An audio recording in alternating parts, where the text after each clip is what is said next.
Muitas empresas começam dentro de casa mesmo. Quem nunca viu essa receita, né? Vendendo determinado produto, oferecendo um serviço. Com o passar do tempo, mais pessoas da família vão entrando no esquema para ajudar no negócio. Uma receita que pode ser muito bacana, pode funcionar muito bem, só que tem suas peculiaridades.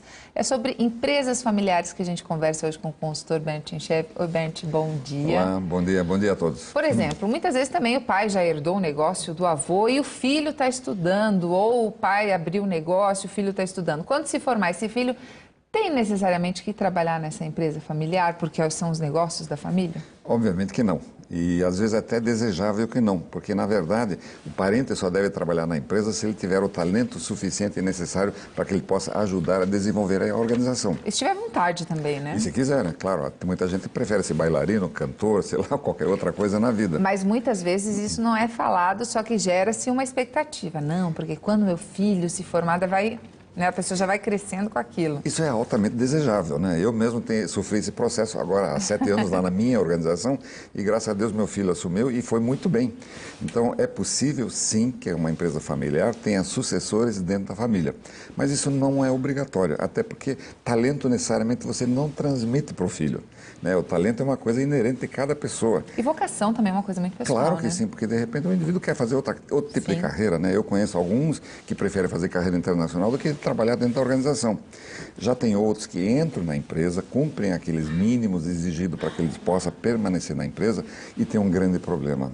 Eles começam a se acomodar, porque eles estão inseridos dentro de um contexto familiar, achando que aquilo vai durar para sempre. Em estando dentro da empresa, você escreve uma frase aqui, o pessoal depois vai poder ler no blog da Gazeta do Povo, que eu achei genial. A empresa é familiar, mas a carreira é particular, ou seja, não é porque meu pai é o dono, meu avô é o dono, que eu estou tranquilo. Eu sou obrigado a fazer o que eles querem. Essa pessoa precisa ser avaliada de maneira igual. Igual. Normalmente os processos de assessment, vamos dizer assim, determinam ou, vamos dizer assim, classificam essas pessoas em relação ao próprio mercado.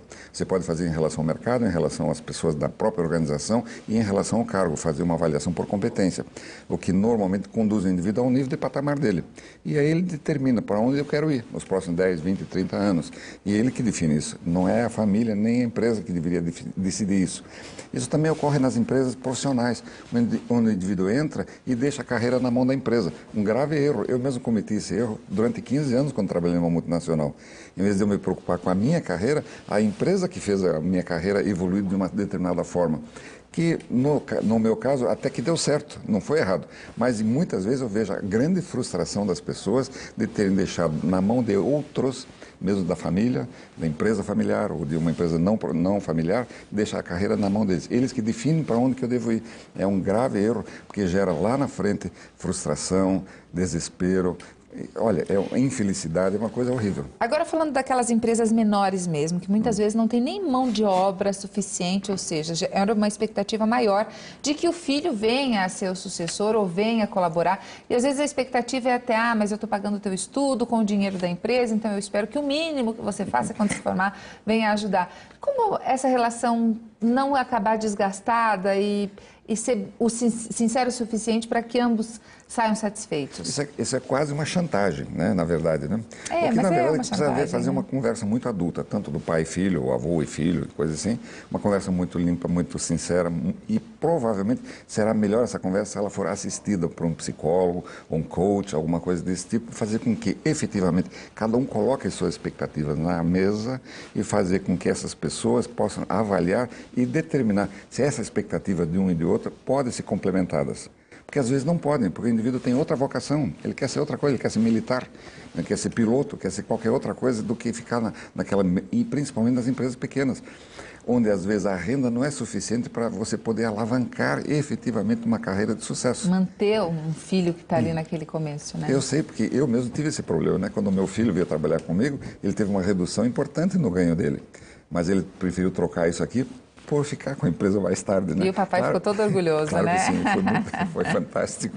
Agora, quais são as vantagens dessa sucessão familiar também? Ela é muito boa, porque o indivíduo já nasce com o gene e vamos dizer assim, o DNA da empresa, já conhece, né? Da cultura organizacional, dos valores, sabe, das práticas, do comportamento dessa organização. Fica muito mais fácil um filho continuar do que você trazer alguém de fora.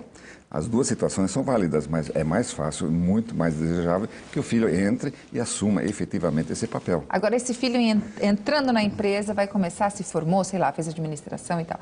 Ele deve começar como? Já com um cargo importante? Ele deve começar um cargo mais baixo? É delicada a situação, Olha, porque ele também tem que cuidar para não ser visto só como filho do dono, né? Pois é. Alguns donos que eu conheço, eles querem que o filho comece carregando caixa como ele começou, o que é uma grande bobagem, na minha opinião.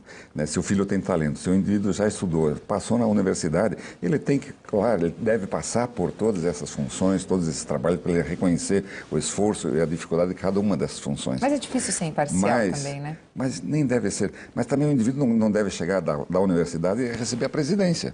Eu acho que existe um período de aquisição do conhecimento em que você possa mostrar e demonstrar que você tem as qualificações necessárias para substituir aquele chefe que está saindo. Então isso é muito importante, esse tipo de avaliação e a percepção das pessoas, que não fica, ele é porque é filho do dono.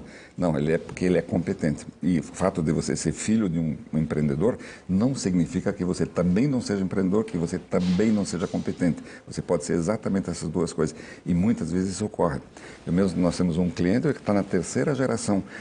O avô fundou a empresa, desenvolveu a empresa, o filho continuou na empresa e agora o neto está na empresa. E a empresa vende o quê? 3 bilhões de reais por ano e está ganhando muito dinheiro. Agora é preciso, que bom, maravilha isso. É preciso uma política muito clara para que as pessoas que vão também ser chefe daquele filho, daquele neto, principalmente ali no começo, para que não se intimidem muitas vezes em dar um retorno, um feedback, uma bronca, sei lá, essas coisas da relação empresarial mesmo. Pois é. Algumas empresas desenvolvem critérios para isso.